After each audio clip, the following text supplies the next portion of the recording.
ബംഗ്ലാദേശിൽ പോലീസിന് യാതൊരു റോളുമില്ല.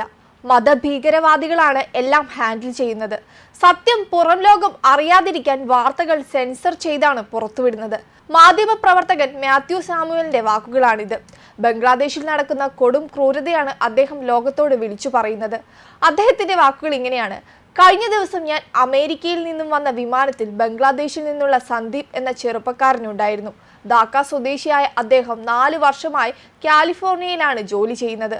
16 മണിക്കൂർ നീണ്ട യാത്രയിൽ ഞങ്ങൾ സുഹൃത്തുക്കളായി.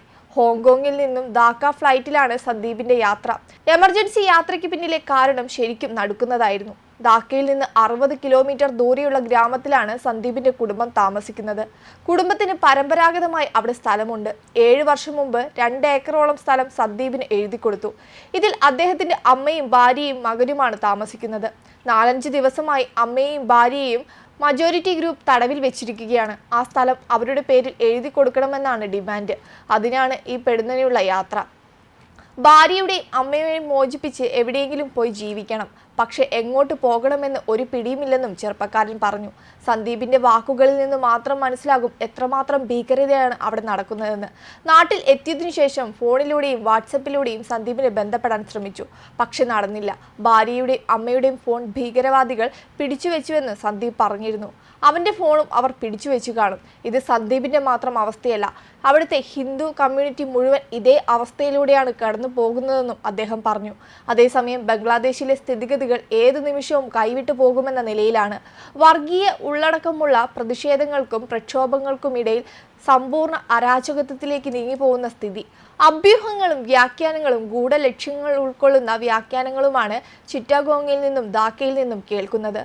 വൈഷ്ണവ ആത്മീയ നേതാവ് ചിന്മയ് കൃഷ്ണദാസ് പ്രഭുവിനെ ഈ മാസം 25-ന് പോലീസ് അറസ്റ്റ് ചെയ്തതാണ് ബംഗ്ലാദേശ് തെരുവുകളെ ഒരിക്കൽ കൂടി പ്രക്ഷുബ്ധമാക്കിയിരിക്കുന്നത്. സർക്കാർ വിരുദ്ധ പ്രക്ഷോഭത്തിനിടെ ദേശീയ പതാകയെ അവഹേളിച്ചുവെന്ന കുറ്റത്തിനാണ് കൃഷ്ണദാസിനെ അറസ്റ്റ് ചെയ്തത്. നടപടിക്രമങ്ങൾ മുഴുവൻ പാലിച്ചാണ് അറസ്റ്റെന്ന് പോലീസും ബംഗ്ലാദേശ് ഇടക്കാല സർക്കാരും വ്യക്തമാക്കുന്നുണ്ട്. ഇദ്ദേഹം തൽക്കാലം പുറത്തിറങ്ങുന്നത് ക്രമസമാധാന ഭീഷണി ഉയർത്തുമെന്ന് പോലീസ് വ്യക്തമാക്കിയതോടെ കോടതി ജാമ്യം നിഷേധിക്കുകയും ചെയ്തു.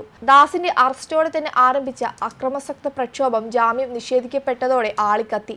ധാക്കയിലെ ഷാബാഗ് മേഖലയിലും ചിറ്റാഗോങ്ങിലും വമ്പൻ പ്രകടനങ്ങൾ അരങ്ങേറി. ദാസിന് വേണ്ടി ഹാജരായ അസിസ്റ്റന്റ് പബ്ലിക് പ്രോസിക്യൂട്ടർ സൈഫുൾ ഇസ്ലാം ധാക്ക കോടതിക്ക് പുറത്തുവെച്ച് വെടിവെക്കുകയും ചെയ്തു. ഹിന്ദു സന്യാസിമാരെ ജയിലിലിട്ട് പീഡിപ്പിക്കുന്ന ബംഗ്ലാദേശ് സർക്കാരിന്റെ ഏകാധിപത്യത്തിനെതിരെ ഇന്നലെ രാജ്യവ്യാപകമായി വലിയ പ്രതിഷേധം അരങ്ങേറിയിരുന്നു. ബംഗ്ലാദേശ് മതന്യൂനപക്ഷ ഐക്യദാർഢ്യ സമിതിയുടെ നേതൃത്വത്തിൽ വിവിധയിടങ്ങളിലായാണ് പരിപാടികൾ നടന്നത്. ബംഗ്ലാദേശിലെ ഹിന്ദുക്കൾ നമ്മുടെ ചോരയാണ്, അവരെ രക്ഷിക്കേണ്ടത് നമ്മുടെ കർത്തവ്യമാണ് എന്ന് വ്യക്തമാക്കിയായിരുന്നു പ്രതിഷേധം. ഹിന്ദുക്കൾക്കെതിരായ ആസൂത്രിത ആക്രമണങ്ങളും കൊലപാതകങ്ങളും കൊള്ളകളും സ്ത്രീകൾക്കെതിരെയുള്ള ഹീനമായ കുറ്റകൃത്യങ്ങളും അവസാനിപ്പിക്കണമെന്ന താക്കീതും നൽകി. സംവരണ വിരുദ്ധ പ്രക്ഷോഭത്തിന്റെ മറവിലാണ് ഹിന്ദു ക്രൈസ്തവ മതന്യൂനപക്ഷങ്ങൾക്കും അവരുടെ ആരാധനാലയങ്ങൾക്കും നേരെ ആക്രമണം തുടങ്ങിയത്. പ്രക്ഷോഭം ശക്തമായതിനെ തുടർന്ന് പ്രധാനമന്ത്രി ഷെയ്ഖ് ഹസീന രാജ്യം വിട്ടതോടെ തീവ്ര ഇസ്ലാമിസ്റ്റുകൾ ഹിന്ദുക്കൾക്ക് നേരെ ആക്രമണം കടുപ്പിച്ചു. എങ്ങും കൊള്ളയും കൊള്ളിവെപ്പും നടമാടി. ഹിന്ദുവിനെ കണ്ടാൽ ഉടൻ കൊല്ലാനും തുടങ്ങി. ജീവിതം അപകടാവസ്ഥയിലായ ന്യൂനപക്ഷങ്ങൾ രാത്രി പോലും ഉറങ്ങാതെ വീടുകളിലും ആരാധനാലയങ്ങൾക്കും കാവലിരിക്കുകയാണ്. സ്വത്തുവകകൾ കൊള്ളയടിക്കുന്നു, സ്ത്രീകളെ അപമാനിക്കുന്നു, ആരാധനാലയങ്ങൾ തകർക്കുന്നു, എഴുത്തുകാരെയും കലാകാരന്മാരെയും തിരഞ്ഞു പിടിച്ചു കൊല്ലുന്ന അവസ്ഥ. വെബ് ഡെസ്ക് കർമ്മ ന്യൂസ്.